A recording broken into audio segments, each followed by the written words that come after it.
Welcome to a brand new episode of the Jampack Report today for June the 19th of 2020. Of course, my name is Samuel Adams, and this is a daily gaming news podcast meant to bring you the hottest news you need to know from around the industry. Hosted on YouTube and podcast services around the world 5 days a week, it is your one-stop shop for everything you need to know. So if you enjoy the show and you like what you see, hit that subscribe button and keep coming back for more.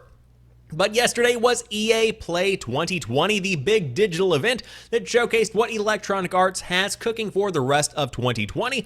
And of course, as we go into the new generation of consoles, what can we expect from one of the world's biggest publishers?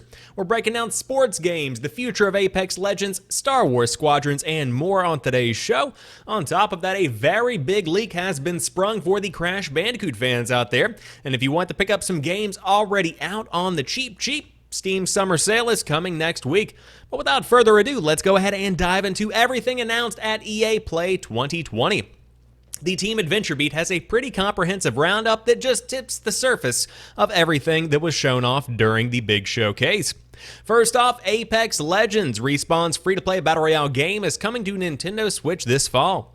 The studio also announced crossplay so people can play together whether they are on PlayStation 5, Xbox One, Switch, or PC.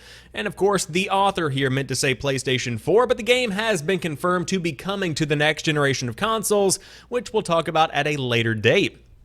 Right off the bat, this is very big for Nintendo Switch fans, but the crossplay has me a bit worried because I feel like if crossplay is enabled off the bat, you are going to be having a definitive disadvantage if you are playing on Nintendo Switch as compared to somebody playing on a $2,000 gaming PC with an ultra-wide monitor and their DPI all the way up. That's what worries me. Now, this is likely going to be the same kind of situation we see with Modern Warfare, where normally you have to opt into that kind of experience. So if you make your bed, you have to sleep in it, essentially. So if you do choose to actually get on board and play crossplay with a friend on PC, you have to run the risk of just getting absolutely decimated online, which is totally fine. That's a risk you are willing to take, more than likely. But it's a very big deal to see Apex Legends coming to the Switch. Of course, it remains one of the biggest free-to-play games in general, but definitively one of the biggest and most popular battle royale games to date. Moving on, The Sims 4 is another big EA game that is coming to Steam. In fact, it's available on the platform today. This includes the base game and the DLC packs that have been released, so if you have been waiting for a while to pick up The Sims 4, you can get it on PC's most popular platform. It Takes Two is coming from Joseph Fares, and it's making another cooperative story-focused game. It Takes Two is about a child who deals with their parents' divorce by creating two dolls, one which both came to life.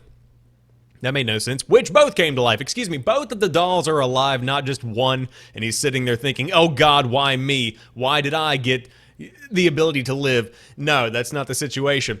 This is a very heartwarming kind of experience from the trailer that we saw. Of course, Joseph Fares is the very iconic individual from the gaming industry that took the stage at the Game Awards and essentially said, F the Oscars, and he went off. That's that guy. So his team, Hazelight, is making this new game, It Takes Two. Now, this is their first game since A Way Out. They also made Brothers: A Tale of Two Sons, which is a more similar experience to what you were going to be getting within the world of It Takes Two. The art style looks very cool. I'm into the gameplay, and overall, it's probably going to be a little tuggy at the heartstrings. So if that is the kind of experience you want, you can check out It Takes Two when it launches later in the year, presumably. Next up, Lost in Random. Wow, this looks cool, the author says at VentureBeat. First off, it's a magical six-sided die that talks. It also has a bit of Tim Burton vibes that he is digging, and Lost in Random really does look original, so it is a great fit for the EA Originals brand. This is a weird looking game, and it does encapsulate that Tim Burton kind of aesthetic, but I would say this reminds me a good bit of Ori and the Blind Forest combined with Little Nightmares. That's the kind of marriage that I'm seeing here, and that's certainly no complaint. But this is coming to us from Zoink, and if you are into the EA Originals, where they are basically funding these little smaller indie projects, this one is going to be one to keep on your radar. Rocket Arena is a 3v3 arena game that has shifted publishers from Nexon to Electronic Arts. Think Overwatch, but with more rockets. Not gonna lie, wasn't digging this one that much, but if you do want to check it out, it's coming out very soon, July the 14th, if you wanted to see what the game was all about, and you can follow at Rocket Arena on Twitter for more information on that entire experience. But overall, strange looking game, just one that's not really for me. Also very close to Rocket League, surprised they got that trademark, although the gameplay definitively different, worth mentioning. Next up, Star Wars Squadrons. We got our first look at gameplay for EA's next Star Wars game, which is coming out on October the 6th. It includes both a solo campaign and multiplayer, and man, those cockpits are gorgeous. One big thing to note that I failed to mention here in the article, this game is playable from front to back in virtual reality. This, I think, is going to be the definitive VR experience. Now, that's not to say it's going to be a bad experience on a regular console or a PC, but it is worth noting that the gameplay doesn't look as good as the trailer, in my opinion. I still think it's fantastic, and it is developed by a small internal core team that was very passionate about the space combat in Star Wars Battlefront 2 after development on that began to wind down. So if you enjoyed that combat and you want to see that taken to the next level and given its own kind of situation, the story takes place after the events of Star Wars Return of the Jedi, so hey, dive in, give it a shot, you probably are going to like what you see. Of course, EA Sports, it's in the game. This was just a montage showing off next-gen Madden and FIFA, which are two giant sports franchises for EA. Yes, it does look shinier. Yes, the grass is more detailed. And on top of that, we'll go ahead and throw this one in there. FIFA 21 is going to offer the free Xbox Series X upgrade in lieu of smart delivery. Now, this is likely going to be applied to the PlayStation 5 as well. In fact, it has been confirmed here in the article. This is the dual entitlement promotion, which is what we see applied to Madden, where essentially between the release of Madden NFL 21 and the year that follows, you can redeem a next generation version of the game without any kind of cost to you, the player. Congratulations. So that is a good piece of news to see, and if you are a fan of the annualized sports franchises, EA has you hooked up if you are upgrading early on in the generation. Then we got a next-gen tease. EA showed a montage of projects that are all further off. This includes a racing game from Criterion, a fantasy game from BioWare that's probably Dragon Age 4, DICE's next Battlefield, and an original game from Motif that includes a sort of gravity gun mechanic. This was a lot. Now, again, I want to go ahead and just view this image and zoom in. Actually, I can't do that. We'll get it on the screen. There we go. Work in progress, you see if you are watching the YouTube video at the bottom of this screenshot of what is presumably Dragon Age 4. Anything shown off during the show, don't look at that and say, oh my god, that looks amazing, that's what we're going to play, because you probably won't be seeing this in this definitive format for some time. But it does get everybody kind of pumped whenever you see that the next generation is real. You see the teases of what is presumably a Need for Speed game. You see the teases of what is presumably Dragon Age 4 and the next Battlefield, which is hypothetically Battlefield Bad Company 3 or Battlefield 6, depending on who you want to believe. That gets me very excited, and the gravity gun little tease from Motif, that definitely has my attention. So next gen looks to be well into development for the team at Electronic Arts and the various developers that are working under that EA publishing brand. Next up, one of the biggest announcements, Skate 4. Skate 4 is real. We didn't get to see the game, but at least we know it is real. What a comeback for skating games we are seeing. Of course, later this year, we see Tony Hawk's Pro Skater Remastered, I believe is the official title of it, but it includes 1 and 2. So that's going to be a massive release in and of itself. But Skate is one that has been a fan favorite for quite some time, and it's one that has been yearning for a remaster for a number of years now. It's been 10 years since we saw the last Skate game, and finally we're getting a brand new entry. Now it's worth noting, this is very early in development. I'm talking this game probably won't be out until 2022 or 2023 if I had to guess, but reporters on Twitter have shared that essentially what's happening is that Skate always had an internal team, but at this point in the game, they are now saying, oh my gosh, this is actually happening. We're getting funding for this. All right, let's go ahead and get started. That is reportedly the stage at which they're at.